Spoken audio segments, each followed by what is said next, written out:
Hello friends. आज मेरा mood ख़राब है, दिन भी ख़राब है, पता नहीं दिन ख़राब चल रहा है, पता नहीं क्यों। चलिए हम लोग रेस्पिरेशन टॉपिक चालू करते हैं। इसको चालू करने से पहले ये सब हम लोग को एक डायग्राम पढ़ना है। चलिए वो पढ़ते हैं। देखिए ये जो है ये डायग्राम ये हम लोग पढ़ लेंगे तो ये पूरा हम लोग का रेस्पिरेशन टॉपिक 80 to 90% कंप्लीट हो जाएगा। देखिए पहले जो ये हम एनर्जी लेते हैं तो एनर्जी हम कहाँ से मिलता है? फूड से मिलता है। और फूड वो हमें कॉम्प्लेक्स फॉर्म से सिंपलर फॉर्म में बनाता है। और फिर जो सिंपलर फॉर्म जो फूड हो जाता है तो वो सेल्स में एब्जॉर्ब हो जाता है। और जो यहाँ पर सेल्स में एब्जॉर्ब होता है तो हम कह सकते हैं कि हमें एनर्जी मिल गई। नहीं दोस्तों, हमें एनर्जी नहीं मिलती। उसके बाद ग्लूकोज का ब्रेकडाउन होता है, उसके बाद हमें एनर्जी मिलती है। तो देखिए यहाँ पर अब इस यहाँ से ये जो ब्रेकडाउन ग्लूकोज है यहाँ से अब यहाँ आगे प्रोसेस हम लोग करते हैं। तो ये ग्लूकोज जो होता है 6 कार्बन मॉलिक्यूल का, और फिर ये चेंज होता है पाइरूवेट में जो 3 कार्बन मॉलिक्यूल का होता है और एनर्जी इसका संग होता है और ये साइटोप्लाज्म में होता है। फिर इसे 3 भागों में किया गया है। पहला, प्रेजेंस ऑफ ऑक्सीजन यहाँ ऑक्सीजन का प्रेजेंस बताया गया है। तो ये एरोबिक रिस्पिरेशन है और ये माइटोकॉन्ड्रिया में होता है। तो फिर ये ऑक्सीजन के प्रेजेंस में इसे टूटता है तो ये carbon dioxide plus water plus energy बनाता है। और फिर उसके बाद ये लैक ऑफ ऑक्सीजन, तो लैक ऑफ ऑक्सीजन मतलब एनाएरोबिक रेस्पिरेशन, और ये हमारे मसल सेल्स में होता है। तो ये टूटता है तो ये लैक्टिक एसिड और एसिड बनाता है। लैक्टिक एसिड मतलब ग्लूकोज, और ये 3 कार्बन मॉलिक्यूल का होता है। उसके बाद अब्सेंस ऑफ ऑक्सीजन, ऑक्सीजन के अब्सेंस में इन ईस्ट, ये ईस्ट में होता है। ये ethanol plus carbon dioxide plus energy बनाता है। ये 2 कार्बन मॉलिक्यूल का होता है। तो ये डायग्राम आपको आप याद कर लें तो समझ लीजिए कि आपकी आधी रेस्पिरेशन खत्म। तो चलिए अब हम लोग उसी डायग्राम को समझते हैं। देखिए यहाँ पर ये एक्टिविटी दिया है, मैं आपको शॉर्ट में समझा देता हूँ। जब हम लोग सांस छोड़ते हैं CO2 तो वो लाइम वाटर में जो टेस्ट ट्यूब है उसमें लाइम वाटर है CaOH। तो जब इसमें लाइम वाटर में हम लोग सांस फूकेंगे तो इसमें ना इसमें जो इसका कलर है वो चेंज हो जाएगा। फिर एक और एक्टिविटी था, इसमें हम लोग बताते हैं ये फ्रूट जूस और शुगर सोल्यूशन के लिए, और ये ईस्ट में होता है फर्मेंटेशन के लिए। तो जो fermentation of glucose and out CO2 then pass this CO2 in lime water, we observe that the colour of lime water is change. जो फर्मेंटेशन ग्लूकोज का और CO2 का वो पास होता है CO2 से लाइम वाटर में, और हम देखते हैं कि जो कलर है लाइम का वो वाटर का वो चेंज हो गया। तो चलिए अब दोस्तों अब पढ़ते हैं। We have discussed nutrition in organism in the last lecture. हम लोगों ने न्यूट्रिशन पढ़ा था। The food matter is taken during the process of nutrition in used in cell to provide energy for various life process. तो जो food material हम लेते हैं न्यूट्रिशन के प्रोसेस में तो वो सेल में यूज होता है एनर्जी प्रोवाइड करने के बहुत सारे लाइफ प्रोसेस के लिए। Diverse organism to do in different way, some use organism oxygen to break down glucose completely in carbon dioxide and water. और ये बहुत सारे ऑर्गेनिज्म में ये अलग अलग वे में इसे यूज करते हैं। कुछ करते हैं कि ब्रेक डाउन करते हैं ग्लूकोज को और कंप्लीट मतलब ग्लूकोज को ब्रेक डाउन करके कार्बन डाइऑक्साइड वाटर बना लेते हैं। और कुछ अदर पार्ट्स भी करते हैं कि उसमें इन ऑक्सीजन इन्वॉल्व ही नहीं रहता है। In all cases the first step is the breakdown of glucose a 6 carbon molecule into a 3 carbon molecule called pyruvate. तो पहले स्टेप में जो ब्रेकडाउन होता है ग्लूकोज का वो पहले 6 कार्बन मॉलिक्यूल का होता है। 6 कार्बन मॉलिक्यूल से 3 कार्बन मॉलिक्यूल का होता है जिसी को हम लोग पाइरूवेट कहते हैं। This process takes place in cytoplasm, और ये जो प्रोसेस है ये साइटोप्लाज्म में होता है। फर्दर द पाइरूवेट में be converted into ethanol and carbon dioxide. तो उसके बाद जो पाइरूवेट वो शायद इथानॉल और कार्बन डाइऑक्साइड में बन जाए। This process takes place in yeast during fermentation. तो ये जो प्रोसेस वो ये ईस्ट में होता है फर्मेंटेशन के द्वारा। Since this process takes place in the absence of air it is called anaerobic respiration. तो ये जो मैंने आपको पीछे बताया डायग्राम के माध्यम से कि ये जो प्रोसेस है वो एयर के एब्सेंस में होता है, तो उसे को हम लोग एनारोबिक रेस्पिरेशन कहते हैं। Breakdown of pyruvate using oxygen takes place in the mitochondria. तो जो ब्रेकडाउन है पायरुवेट का वो यूज करता है ऑक्सीजन को, जो माइटोकॉन्ड्रिया में टेक्स प्लेस करता है।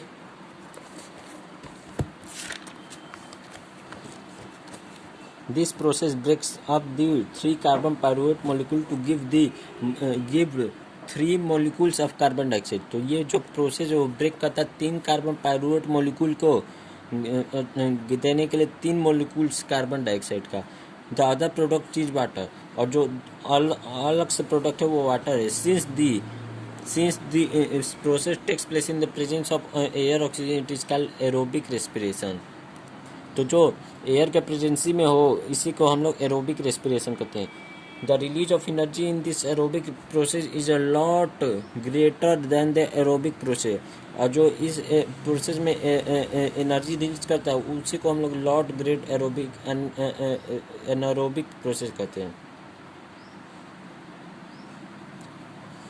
Sometimes when there is lack of oxygen in our muscles, another pathway for the breakdown of pyruvate is taken। तो कुछ कभी कभी हमारे में बॉडी में ऑक्सीजन की कमी हो जाती है हमारे मसल्स में, तो कुछ अदर पाथवे की हम लोग ब्रेक डाउन करता है पायरुवेट को हम लेते हैं। जैसे pyruvate is converted into lactic acid which is also 3 carbon molecule. तो जो पायरुवेट है वो भी लैक्टिक एसिड में बदल तो 3 कार्बन मोलिक्यूल का है। This buildup of lactic acid in muscle during sudden activities जैसे क्रैम्प्स। तो ये जो बिल्ड करता है लैक्टिक एसिड को हमारे मसल में कुछ एक्टिविटी के लिए और क्रैम्प्स हो जाता है। ये डायग्राम मैंने आपको समझा ही दिया, अब ये पढ़ते हैं। The energy released during cellular respiration is immediately used to synthesize a molecule called ATP, which is used to fuel all other activities in the cell।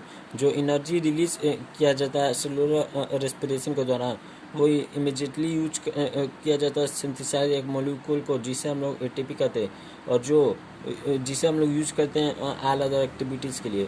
In this process ATP is broken down giving rise to a fixed amount of energy which can drive the endothermic reaction taking place in the. Endothermic reaction मतलब energy उसमें required है। तो इस process में जो ATP है उसे broke किया जाता है कि वो राइज करे कुछ फिक्स्ड अमाउंट एनर्जी को, जो ड्राइव करे एंडोथर्मिक रिएक्शन को, और ये प्लेस करता है सेल्स में। तो देखिए यहाँ पर मोर टू नाउ यहाँ से भी क्वेश्चन आते हैं। NCERT को लाइन बाय लाइन पूरा याद करना, तभी हमारा बोर्ड एग्जाम क्लियर होगा। ATP is the energy currency of most cellular process. तो ATP का फुल फॉर्म होता है पहले एडिनोसिल ट्राइफॉस्फेट, और एक ADP होता है तो उसका होता है एडिनोसिल डाइफॉस्फेट। तो जो एनर्जी ATP वो एनर्जी करेंसी है बहुत सारे सेलुलर प्रोसेस का। The energy release during the process of respiration is used to make an ATP molecule from ADP and inorganic phosphate. तो जो एनर्जी रिलीज किया जाता है इस टाइम रेस्पिरेशन के दौरान, तो वो यूज किया जाता है एक ATP मोलिक्यूल बनाने के लिए ADP से और इनऑर्गेनिक फॉस्फेट से। देखिए यहाँ पर ADP है प्लस फॉस्फेट, P को हम लोग शॉर्ट में फॉस्फेट को हम लोग शॉर्ट में P लिख सकते हैं। तो जो ADP plus phosphate in the presence of energy, तो ये बनाता है ADP minus phosphate is equal to ATP, और इसी का हम लोग उल्टा करेंगे तो ये हो जाएगा ADP प्लस फॉस्फेट, और ये इसमें एनर्जी रिलीज हो जाएगा। Endothermic process in the cell then use this ATP to drive reaction. जो एंडोथर्मिक प्रोसेस है इस सेल में यूज करता है ATP को रिएक्शन ड्राइव करने के लिए। When the terminal phosphate linkage in ATP is broken using water, the energy equivalent to 30.5 kilojoule mole is released। तो जब ये टर्मिनल फॉस्फेट का लिंकेज वो ATP में ब्रोक हो जाता है वाटर का यूज करके, तो जो एनर्जी वो इक्विवेलेंट होता है 30.5 किलो जूल मोल के, जो रिलीज किया गया है। Think of how a battery can provide energy for many different kinds of usages. तो सोचिए कि जो एक बैटरी है कि वो कैसे एनर्जी देता है, यूज में होता है, और बहुत काम में। It can be use to obtain mechanical energy, light energy, electrical energy. तो ये इसे यूज किया जाएगा mechanical energy, light energy, electrical energy. Similarly ATP can be use in the cells for the contraction of muscles, protein synthesize, conduction of nervous impulses and many other activities. तो जो ATP हो उसे use किया जाता है sales के contraction, muscles के contraction के लिए, प्रोटीन सिंथेसाइज के लिए, कंडक्शन नर्वस इम्पल्सेस के लिए, और सारे अदर एक्टिविटीज़ के लिए। Since the aerobic respiration pathway depend on oxygen, aerobic organism need to ensure that there is sufficient intake of oxygen. तो जो एरोबिक रेस्पिरेशन है वो डिपेंड करता है ऑक्सीजन पर। तो जो एरोबिक ऑर्गेनिज्म है उसे इंश्योर करें कि वो सफिशिएंट अमाउंट में तो ऑक्सीजन ले रहे हैं। We have seen that plants exchange gases through stomata. तो हम लोगों ने देखा कि जो प्लांट है वो एक्सचेंज करते हैं गैस को स्टोमाटा की वजह through.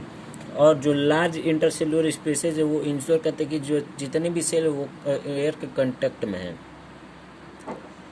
Carbon dioxide and oxygen are exchange by diffusion इधर। तो जो कार्बन डाइऑक्साइड और ऑक्सीजन वो एक्सचेंज किए जाते हैं डिफ्यूजन के द्वारा इधर। They can go into cells और away from them and out into the air. तो वो सेल से बाहर भी जा सकते हैं और दूर भी जा सकते हैं एयर से। The direction of diffusion depend upon the environmental condition and the requirement of the plant. और जो डायरेक्शन डिफ्यूजन को डिपेंड करता है इन्वायरमेंटल कंडीशन और जो रिक्वायरमेंट है प्लांट के उस पर। At night when there is no photosynthesis occurring, CO2 elimination. देखिए यहाँ पर मैं भूल गया, डिफ्यूजन का मतलब होता है movement of higher concentration lower करना, मतलब मॉलिक्यूल मूवमेंट ऑफ मॉलिक्यूल का मूवमेंट हाई कंसंट्रेशन से लोअर कंडीशन।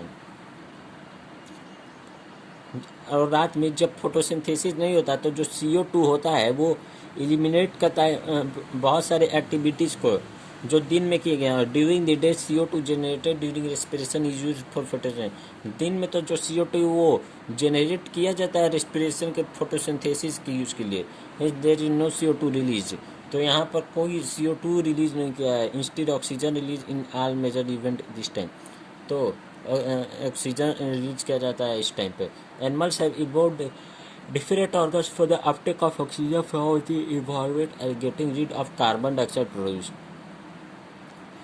और जो एनिमल है वो इवॉल्व करते हैं बहुत सारे अलग अलग ऑर्गन्स को ऑक्सीजन के अपटेक के लिए इन्वायरमेंट से और कार्बन डाइऑक्साइड के प्रोड्यूस करने के लिए। Terrestrial animals can breathe the oxygen in the atmosphere but animals that live in water need to use the oxygen dissolve in water. हमारे पास एनिमल दो तरह के होते हैं, एक तो टेरेस्ट्रियल और एक एक्वेटिक एनिमल। तो जो टेरेस्ट्रियल एनिमल है वो ब्रेथ करते हैं ऑक्सीजन को एटमॉस्फेयर में, लेकिन जो वाटर में रहते हैं उनका क्या, तो वो जो ऑक्सीजन जो पानी में ऑक्सीजन डिजॉल्व वो उसी को लेते हैं। Since the amount of dissolved water dissolved oxygen fairly low compared to the amount of oxygen here। जो अमाउंट है डिजॉल्व ऑक्सीजन का वो बहुत कम है ऑक्सीजन के दर में। The rate of breathing in aquatic animal is much faster than that seen in terrestrial organism. तो जो रेट है ब्रीथिंग का एक्वेटिक ऑर्गेनिज्म को बहुत ज़्यादा है जो सीन किया जाता है।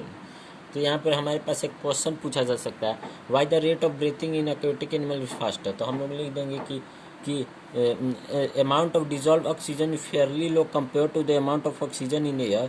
The rate of breathing in aquatic organism is much faster than seen in terrestrial organism। तो जो ऑक्सीजन डिजॉल्व ऑक्सीजन वो बहुत कम होता है पानी में और एयर में बहुत ज़्यादा होता है। तो जो मतलब जितनी एक्वेटिक एनिमल जितनी के पास ऐसी शक्ति है कि वो तेज़ी से सांस ले सकते हैं टेरेस्ट्रियल ऑर्गेनिज्म से ज़्यादा। Fishes take water through the mouth and force it part the gills where the dissolved oxygen is taken up by bird। जो फिश हैं वो वाटर को लेते हैं अपने माउथ से और इसे पास करते गिल्स के द्वारा, जो डिजॉल्व हो जाता है ऑक्सीजन के द्वारा।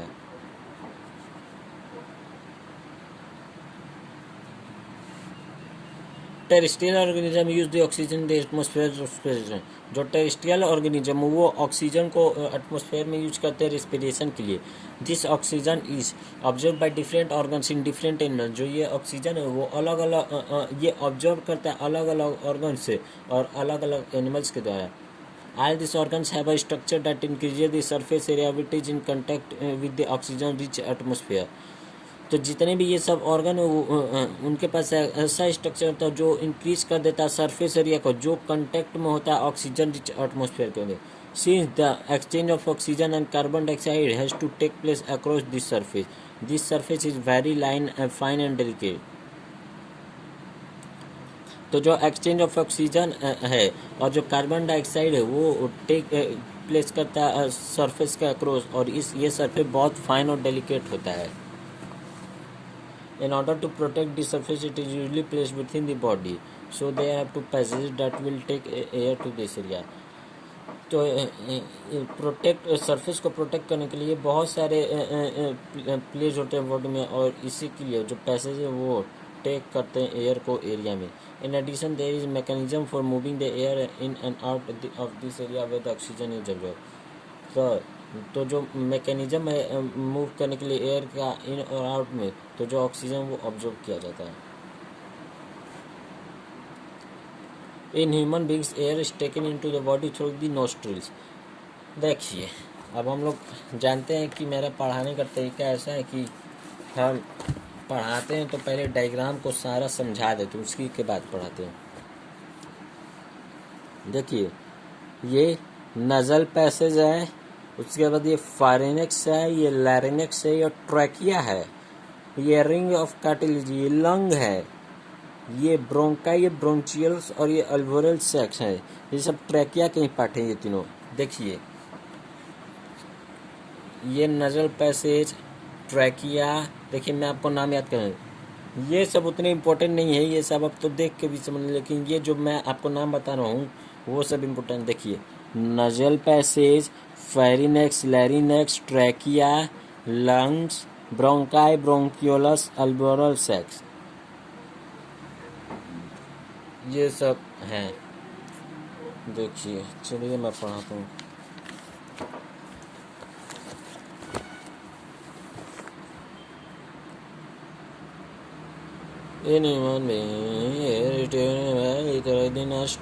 ह्यूमन बींग में जो एयर वो नोस्ट्रिल के द्वारा जाता है। The air passing through nostril is filter by line fine air the line passage.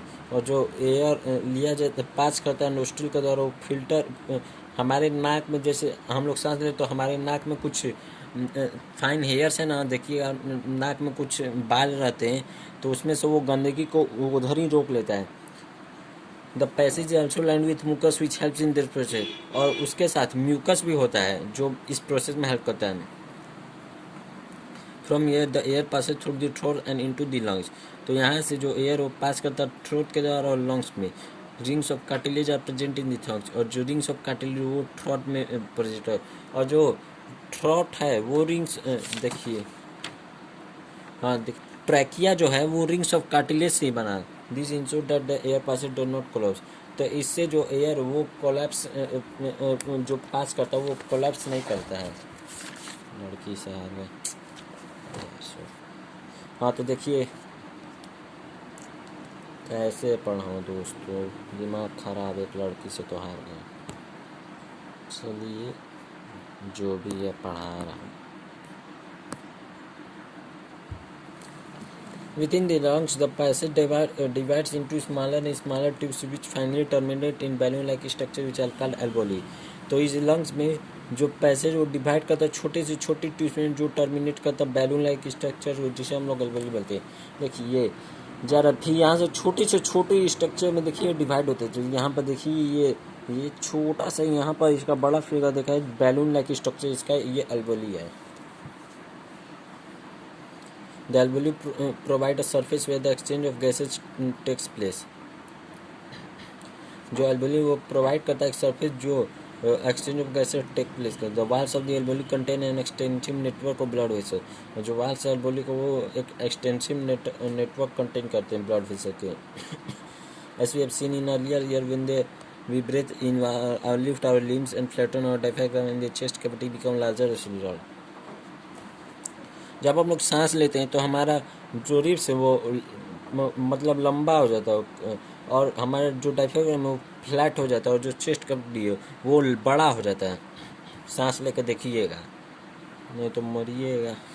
Because of this, air is sucked into the lung and fills the body for release into the alveoli, and the oxygen in the alveoli is taken up by blood in the alveolar blood vessel to be transported to the air. Thank you दोस्तों.